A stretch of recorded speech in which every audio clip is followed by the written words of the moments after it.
Welcome back to the Fantasy Trading Room, hosted by Faceoff Sports Network. I'm Steve Bradshaw, and today we're going to be diving into the top 24 running backs and wide receivers and the top 12 QBs and tight ends. And we're going to be breaking it down all in one video, going to be popping everything up, just giving you guys the rankings and then explaining what needs to be explained. We'll also go over a few recaps of what happened in week 1 and what happened in the week 2 Thursday Night Football game. Without further ado, let's hop right into these running back rankings. At number 1, we have Christian McCaffrey. I'm not really sure much else needs to be said besides he's getting an elite workload. He's getting almost every touch out of the backfield. Elijah Mitchell is not involved at all, and that's why I think it's pretty important to touch on Christian McCaffrey in that right.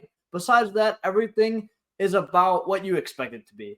Bijan Robinson had a phenomenal game, even though he's splitting touches with Tyler Algier, and we'll dive into that. But I honestly think Algier is still viable, and I have him ranked as an RB2 right now.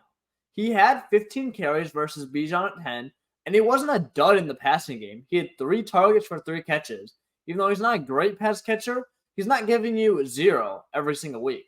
So with Arthur Smith refusing to pass the ball, he ran the ball about, 30 times last week, and he passed the ball about 20. So there's more than enough work for Algier to eat. A majority of those touchdowns are rushing. So I think due to the touch upside he has, he's getting more carries than Bijan right now. That will hopefully and probably will change later in the season.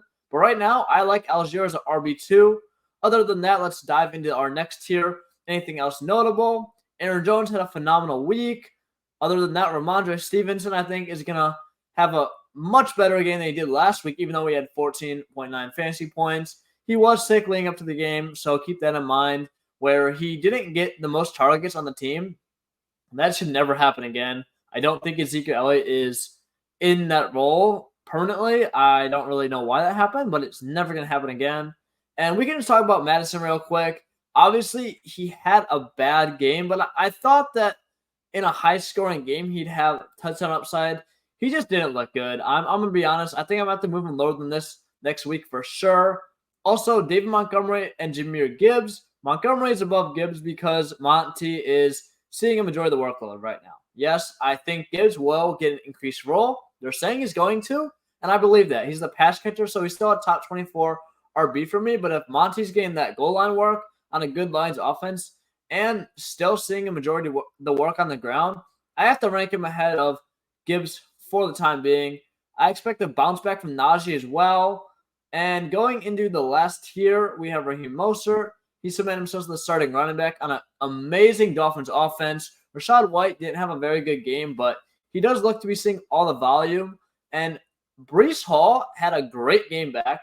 Now the Jets are going to be much worse, but I'm okay penciling him as an RB2 just based on upside alone. In his first game back, he had more points than Dalvin Cook and just looked explosive. So I'm willing to rank him as a low-end RB2 and just for the upside and then deal with the consequences later on. So let's move over to the wide receiver position where, all we really need to talk about the S tier is Tyreek Hill went nuclear with 44 points. I think there's a real debate to be had that he could be the wide receiver 1 in fantasy football.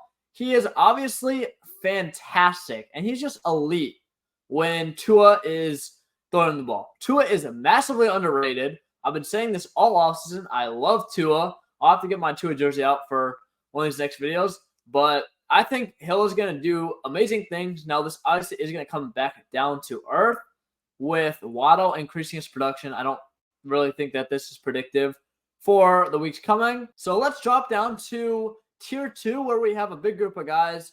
But notably, we have Calvin Ridley. Now, I'll admit, all offseason, I've been writing about why Calvin Ridley is a bust, why he's overrated, why you should not draft Calvin Ridley. And wow, I feel really stupid right now. I feel like my reasons were valid and made sense considering he hasn't played a full season of football since 2020. When he did play in 2021, he just didn't look very good. And it's his first week back. There's no way that you can tell me that you realistically can predict him just because you saw he was a good football player 3 years ago. I don't know why everyone was saying this. Didn't make sense to me, but apparently I'm the idiot, and Calvin Ridley just went out there and dominated. Going forward, he's a top 10 wide receiver until proven otherwise. Christian Kirk is trash. I hate that I faded Ridley and bumped up Kirk. Kirk only plays on 3 wide receiver sets right now. Now, I'm not willing to fully panic on Kirk yet. I want to see if he gets some of those snaps this next week. Maybe it's a game script thing, but I'm a little worried about Kirk. Notice he's not on these top 24 wide receiver lists. Also, Olave is next up. We have Waddle. I expect to bounce back. Higgins, I expect to bounce back. Olave had a great game, but let's talk about Waddle and Higgins. Waddle had about 11 points, so that was just because Hill went off. Yes, I know that you can say he's inconsistent, but he's going to have those weeks where he scores 40 points and Hill goes for 10. In the end of the season, it all adds up to the same amount of points, and I really don't like the consistency to take in fantasy football. Yes, it does have its pros and cons, but overall, Waddle is going to make up for those 10-point games when he wins you your league by dropping 45 points in another week. Higgins scoring 0 points is just not going to happen going forward. What would worry me is if he did have a bad game target-wise and getting open. He had 8 targets. Joe Burrow was just absolutely trash. Is Joe Burrow a bad quarterback, though? No, he's not. I don't know what happened. Probably the injury. Probably not playing preseason. I'm predicting Burrow to come back. Big game week 2. I think he dominates. All that needs to be said this year is Garrett Wilson is a massive loser with Rodgers going down. Zach Wilson is not it. I think he could be better than next year. But realistically, Garrett Wilson was averaging around 8 points a game when Wilson was a starting quarterback. I think this should increase because Wilson does look a little better. It looks like he's throwing Wilson the ball. Zach Wilson's throwing Garrett Wilson the ball. And he is stepping into year 2. But nonetheless, he can't really be a top 1, top 12, wide receiver 1 for me right now. Amari Cooper, I think, had a rough game. He had 6.7 points. But I think that was because he was dealing with an injury. Not really sure if that's going to linger on. It doesn't look like it. I have him as a wide receiver 2 on a bounce back. And Brian Ayuk looks like the alpha over Deebo Samuel. And this 49ers offense is just rolling. Devonta Smith obviously had a phenomenal game. 2 deep balls. Probably should have ranked him higher, but again, how are we supposed to know that Devonta Smith is going to outscore A.J. Brown? Doesn't really make sense. Watson I have higher coming off an injury. Hopefully he plays. I'm operating on the assumption that he plays. Jordan Love looked good, so that makes sense to bump up Watson in that regard. And Pittman also is at 20 because Anthony Richardson looked much, much better than I thought. He looked viable. He can move the offense going forward. Pittman showed that he's the number 1 target, 11 targets, and he's that guy. He's talented, so I'm moving Pittman all the way up there. Next, we have Evans and Godwin. Baker looked all right. Evans popped off. I think it's fair to rank them as low wide receiver 2s going forward. So let's dive into the quarterback rankings. We don't have Hurts on this tier. We know that he played, so this was after the fact. But again, if you want to check out these rankings before, check out Steve Bradshaw Fantasy and go to the Faceoff Sports Network. All those rankings will be posted before the Thursday Night Football game. So Josh Allen, Lamar, we got Joe Burrow, T-Law.